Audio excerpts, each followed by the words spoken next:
hello, hello, hello. Come through, Monday vibes. This is the kind of Monday I like to be received with. I need that. Yes. Come on. All right. Yes.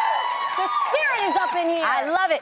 Who is ready for some live girl chat? I am. Now, as you can see, Tamara isn't here today. She's actually not feeling well. You guys send her prayers. Positive Positive prayers. prayers. Tam. Yes. Tam, we miss you, and we hope that you're going to feel better soon. Yes. So, ladies, it is just the three of us today. This is live TV, folks. Things like this happen.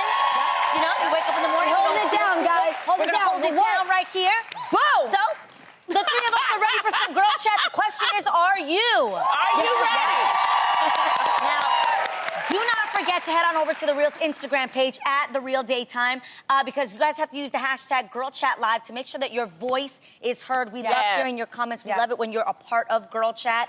And speaking of making your voice heard, we just want to start Girl Chat today by bringing to light a very important issue. Now, I know some of you have been wanting us to talk about this. We've been wanting to talk about this.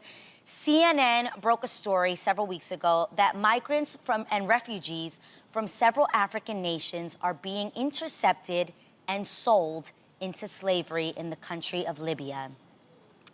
Libya serves as a main exit point to Europe where the migrants are trying to escape to. Now, these refugees are reportedly being publicly sold and traded on the open market and being forced into labor camps to work without pay or rations. Now, the United Nations Security Council said that they are currently working to address the slavery and abuse against the migrants. However, many feel not enough is being done quickly enough to help these people. Yeah. And that's why we have a platform like this where you start saying to yourself, well, what can I do? I know some of us have seen it on social media, and even myself included. You feel like there's a lack of this sort of news. We hear so much about so many other things that are constantly distracting us, even pop culture. Right. And this is the stuff that's important because we can make a difference. Definitely. That's why I'm really proud of the CNN investigation because they snuck in there. Because people were asking, well, how is it that they got the pictures? Because this shows you that there are good people in the world.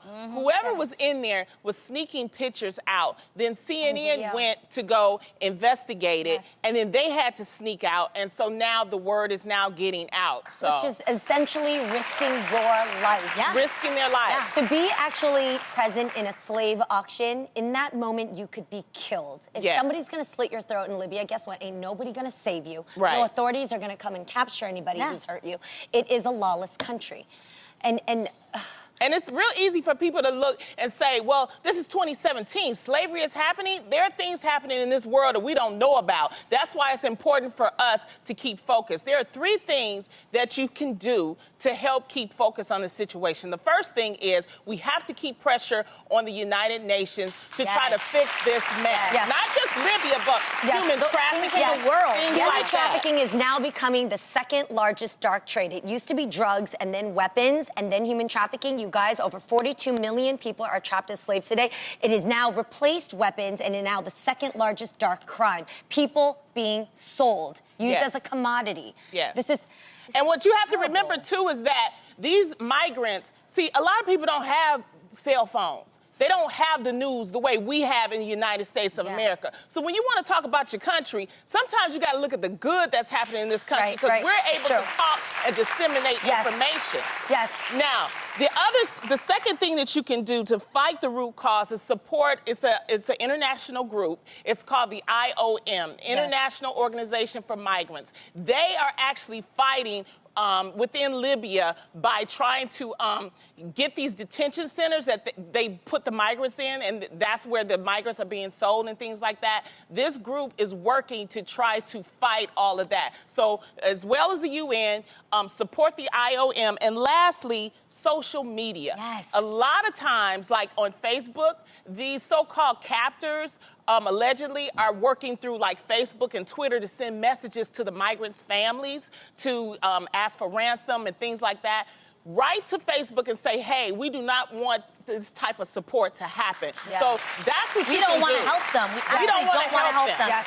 And to understand a little bit further about how something like this can happen, again, Africa already in its poorest, most vulnerable states, especially for Eritreans, you have to understand that they're fleeing to Libya in hope for a better because that's the stopping point. They're promising them that they're going to get them to Europe. It's the closest country to pass the Mediterranean Sea. First of all, most people don't survive traveling that journey. Mediterranean Sea is 345 miles that you are going to travel by raft, as you saw in that picture. Now, when you get to Libya, now because it's a lawless state, the #1 business that you can make money because you're desperate in a lawless country is human trafficking. Human trafficking is the #1 business because people, as we are resilient, as we will not die, we are sold constantly for labor and sex, men, women, and children.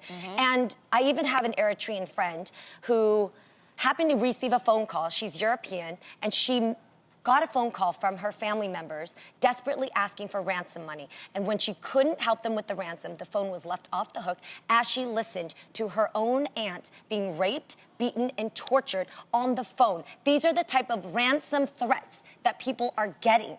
So at this point, it really is #1. I'm going to focus on the first tip that you had, Lonnie, which is getting government to act. Only government from other countries can actually help us right bigger now. Than us. Because we keep talking, even with us using our platform to tell you about it, my frustration was, okay, now I know about it. Now what do I do? Well, okay, so the #1 thing is spread the word. Make sure that there's awareness about what's going on. You can't help people if you don't know. And you stay on the awareness because, like, still the news agencies aren't covering it. They're not covering it. I'm surprised we was able to do it. I was like, oh, we can do it. Thank you. We're so thankful for a platform to be able to, spread this word and let people know there are things going on in this world that are not right, and we have to fight against it. It takes our voice. We have to do our part. And everybody has a voice that can be heard. So, even when we're talking about this, I'm asking Jeannie, I'm like, okay, so now I know, but then you feel helpless. You're like, okay, I know that it's going on, but what can I do? And she's like, we've got to get to our government. We've got to get them situation to help. for Libya. And if you need to educate yourself further on understanding how trafficking happens, my film, Stopping Traffic, is a direct film that covers all global trafficking and how you can help. But when it comes to Libya, we got to get the government actions and we got to get the military. That's the only way to help them. We have to help Libya out. A lot of people also felt like some of it was, obviously they're like, if this was happening in another country, we wouldn't hear about it in the news. And that was a big thing as well. So I think it is important that we use the platform, spread the word, and make sure that we even get our news to cover the story. Because it's happening all over. So now, if you want to learn more ways that you can try and help, head over to thereal.com, and we'll continue to monitor this situation as it unfolds, you guys. Thank you for listening to that, everybody. On a happier, lighter note. On a little lighter note, it's the time of the season when people are playing Christmas music 24/7. Yes. However, maybe one song should be kept off the playlist this year. Twitter user @Demir Sunflower recently tweeted, "It's that time of the year when we talk about how problematic Baby It's Cold Outside is because it's literally a song where a man doesn't care about consent and actually spikes a woman's drink. Happy holidays." Dang. However, Tumblr user and English teacher Big Head Butter and Egg Man offered a feminist defense of the song, saying it's actually about a woman using her drink as an excuse to have a casual, consensual sex with a man in a society that doesn't view that behavior as acceptable. So, ladies, do you think this song is a Christmas hit or a Christmas miss? I think, oh my gosh, you can take any song in a negative way. This is just my opinion. You can take if we hear some of the rap songs, I'd be like, that's more offensive than Baby It's Cold Outside. Yes. Do you remember in middle school, bumping and grinding, dancing to Bumping Grind by even remember Baby When We're Grinding, I Get So Excited. That song is that is risky. That's a big one. We can't even sing that on daytime television. Well, you know what people have to remember, Baby It's Cold Outside was a song that was written in 1940s and 50s. And during that time... they were freaky back then. Yeah, but see, a woman wasn't allowed, she wasn't supposed to express her sexuality. She wasn't supposed to say, I want it, She didn't have the right to be a thought. Yeah, exactly. Accurate. If you no, want to but say seriously, so if you actually listen to the lyrics, I also say that in 2017 and with social media, we have such a big issue of reading only half of things and not reading the whole context. If you read it, she continues to say she's obviously like, please don't, I don't want to be here. She's actually saying she's enjoying being there, but she's worried the neighbors might speak, they'll have a lot of talk tomorrow. She's more concerned about what other people are going to think about her spending the night. But I also, if you look it up, because because in the song it says, what you put in this drink, that's where they're getting you. Okay? But she means like, what's in this drink? Like, I'm feeling it. Yeah, but see, not, that's what not I'm like, saying. not like Bill Cosby, what's in this drink. Right. But Okay. back in the 40s, that was a joke. See, because I'm a comedian, I understand that. It was, and I know it, I don't want to get, whatever, because we've progressed. But back then, it was used as a joke to, and they would always say, what's in this drink? To kind of go, like, I'm acting this way because of the drink. It wasn't because someone actually put something in the drink. I just don't understand why are we so fixated with that song when, as Adrian and I both convey, that there are so many songs today, like the wet emoji would be all over it. You know what I mean? That's because it's a Christmas song. But look at Sleigh Ride. Sleigh Ride says, our cheeks are nice and rosy and comfy cozy are we. We're snuggled up together like two birds of feather would be. Right? Or what about mommy kissing Santa Claus? That's, you know what I mean? Okay. A Santa baby, hurry down the chimney tonight. Oh, there's a lot in there. She wants money in that song. That's like a gold digger song. Here's the thing, though. At the end of the day, no matter how strong of a feminist you are, how much you're against, like, men allegedly writing these songs and being creeps out in real life, have you ever seen songs like this drop in a club and see everybody, like R. Kelly drops in a club, everybody's down on their knees? Everybody. So I'm just saying, there's much, just hitting it, like talking to it. Where are we gonna? I think it's more about the point that it's a holiday song, and I just think that when you look at the different types of holiday songs, a lot of them have sexually suggestive. I mean, and that's why I let like it snow. There's no other place to go, so let it snow. Be a hoe. Let it snow. Okay, let me tell you. I actually found out that I added that one in.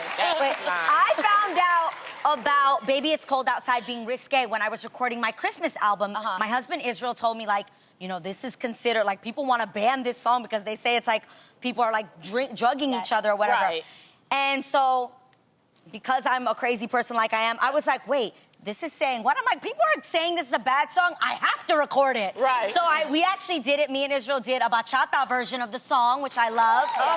And we did Baby It's Cold Outside. We switched up some of the words. Did you really? Yeah, like a little to bit. what? Like he says my name in the song. It was very Destiny's Child. Say my name, say my name. Okay.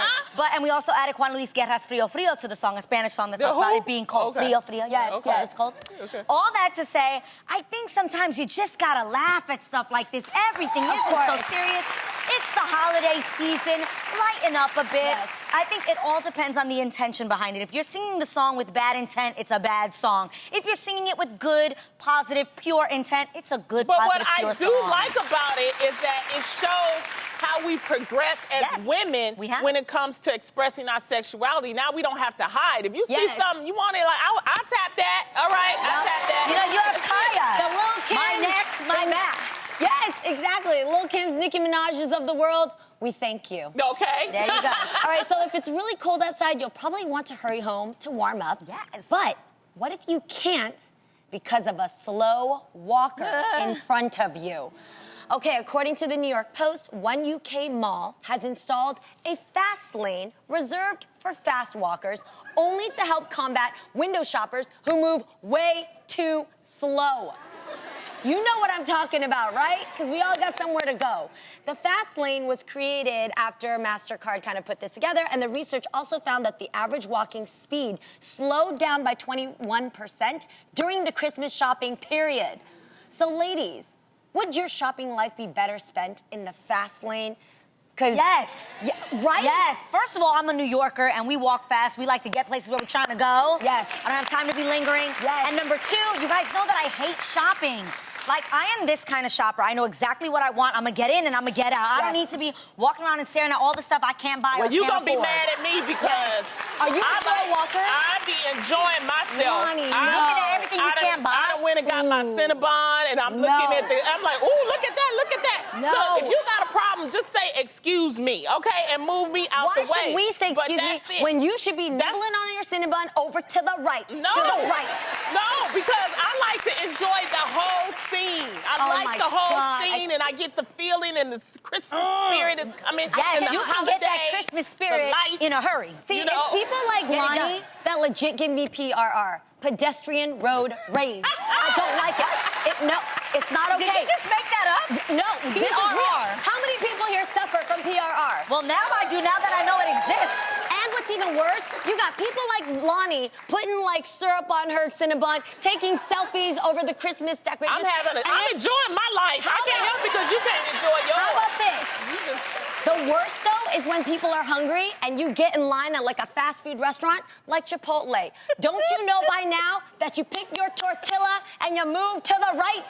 Beans, cheese, meat. Beans, cheese, meat. Who is that person standing there like, what should I have? I need to look at it, make sure it look fresh. No, she said, what should I have? We've been standing in this line for 40 minutes. You should have figured it out by now. Because I need to look at the food.